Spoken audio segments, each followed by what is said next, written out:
टिमोली नाम के एक गांव में चंदन और कौशल्या नाम के एक पति पत्नी रहा करते थे। उनका एक बेटा था जिसका नाम रंजय था। चंदन को भगवान पर बहुत भरोसा था। हर रोज भगवान की पूजा किया करता था। रंजय भी अपने पिता की तरह रोज पूजा अर्चना किया करता था।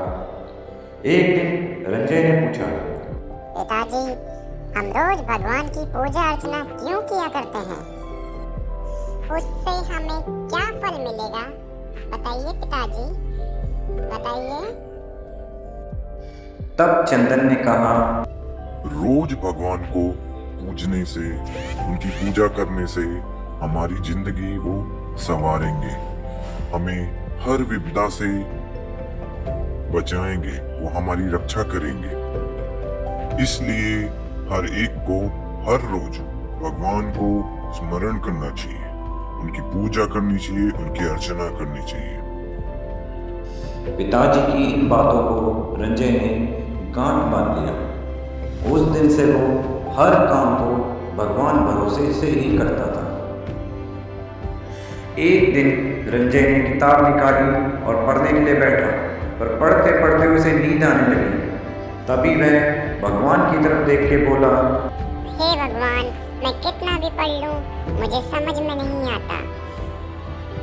मुझे पास कराना अब आपकी जिम्मेदारी है। प्लीज मुझे पास करा देना। दूसरे दिन सुबह छोटू एक ट्रॉफी लेके उसके घर के पास से जा रहा था। ये देखकर रंजय ने कहा, छोटू, अरे वो छोटू, इधर तो आ जा रहा। ये क्या छोटू, तुमने ये ट्रॉफी कैसे जीती? छोटू ने कहा, तुम्हें तो पता है मैं दिन रात पढ़ता था, अभी तो क्लास में अव्वल आया हूँ रंजय, इसलिए ये ट्रॉफी मुझे मिली है। इस ट्रॉफी को देखकर मेरे मम्मी पापा बहुत खुश होंगे। भगवान, मुझे भी दौड़ की प्रतियोगिता में जिता दीजिए। मैं भी ट्रॉफी जीतना चाहता हूँ। एक दिन चंदन ने रंजय से कहा, रंजय, मुझे बुखार हो रहा बेटा, बहुत ज्यादा बुखार हो रहा है। क्या तुम बाजू के गांव में जाकर सारा अनाज पहुंचा दोगे? अगर तुम नहीं जाओगे तो फिर मुझे ऐसी हालत में जाना पड़ेगा। रंजय ने कहा, ठीक है पिताजी, मैं चला जाऊं। रंजय अनाज को लादते हुए बैलगाड़ी के साथ निकल पड़ा। रंजय जब अनाज को लेके एक सुनसान रास्ते से जा रहा था, अचानक बिजली की गड़गड़ाहट होने लगी। फिर धीरे धीरे बारिश भी शुरू हो गई। रंजय घबरा गया। रंजय ने कहा, हे भगवान, ये क्या हुआ?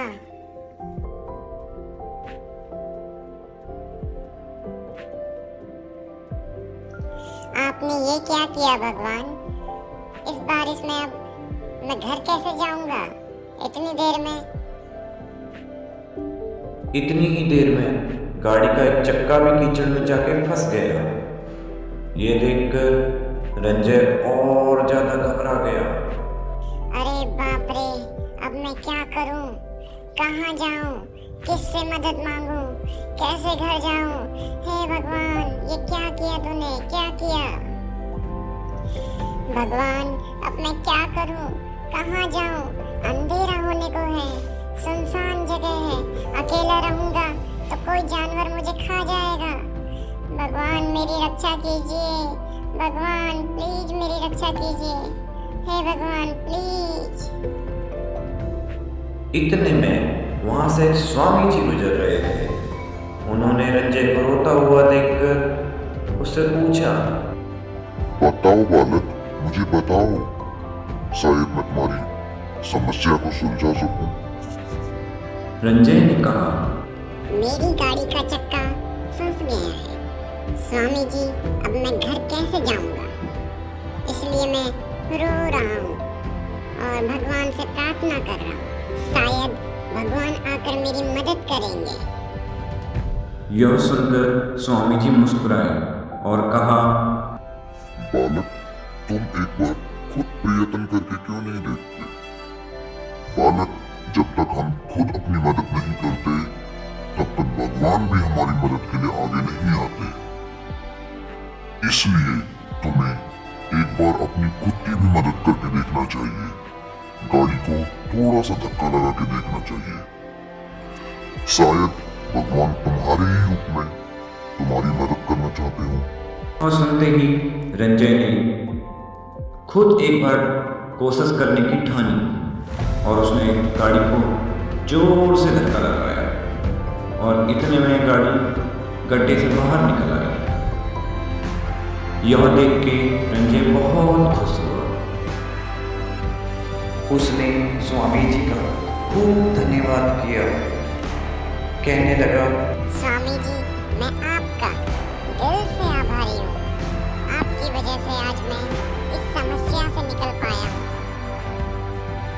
स्वामी जी, आज आपने मेरी आंखें खोल दी हैं। आज के बाद सबसे पहले मैं खुद प्रयत्न करूंगा, फिर भगवान से मदद मांगूंगा। और खुशी खुशी पड़ोस के गांव में अनाज छोड़कर अपने घर को चला गया। इसलिए बच्चों, अगर हमें परीक्षा में सफलता चाहिए तो उसके लिए सिर्फ भगवान के भरोसे नहीं रहना चाहिए, खुद भी कोशिश करके देखना चाहिए।